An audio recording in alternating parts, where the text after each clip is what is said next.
उसने कहा था, तू भी जलेगा मेरी तरह। और तभी शुरू हुआ वो जो किसी ने सोचा भी नहीं था। चलिए देखते हैं आगे क्या हुआ। यह घटना साल 2017 की है। मैं, रवि, उस वक्त मुंबई में एक छोटा फ्लैट खोज रहा था। काम की वजह से जल्दी शिफ्ट होना था। जल्दी में एक सस्ता फ्लैट मिल गया, दादर के पास, एक पुरानी इमारत की अंतिम मंजिल, यानी 5वीं मंजिल पर। इमारत बहुत पुरानी थी, सीलन भरी दीवारें और ऊपर जाने के लिए एक जर्जर सीढ़ियां हुआ। लेकिन किराया कम था और जगह ठीक ठाक, तो मैंने हाँ कर दी। पहली रात ही कुछ अजीब लगा। जैसे ही मैं सोने गया, कमरे का बल्ब अचानक फट गया। मैंने सोचा पुराना होगा, मोबाइल की टॉर्च में लेट गया। तभी कमरे के कोने से सरसराहट की आवाज आई, जैसे कोई रेंग रहा हो। उठकर देखा, कुछ नहीं। अगली रात मुझे नींद में लगा कि कोई मेरे कमरे में चल रहा है। आंख खुली तो देखा एक धुंधली आकृति खिड़की के पास खड़ी थी, बिल्कुल स्थिर। चेहरा नहीं दिखा, बस एक परछाई थी।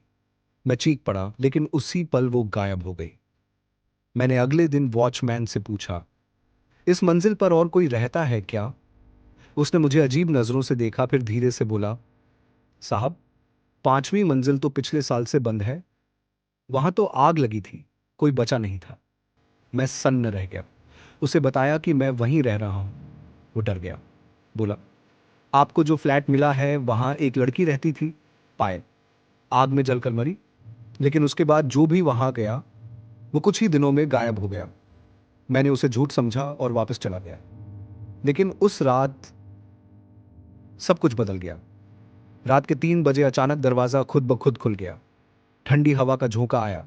फिर मेरी अलमारी अपने आप खुल गई। अंदर से वही लड़की, झुलसे चेहरे, अधजली साड़ी में, धीरे धीरे बाहर आई। उसकी आंखें मेरे अंदर तक झांक रही थीं। मैं हिल भी नहीं पाया।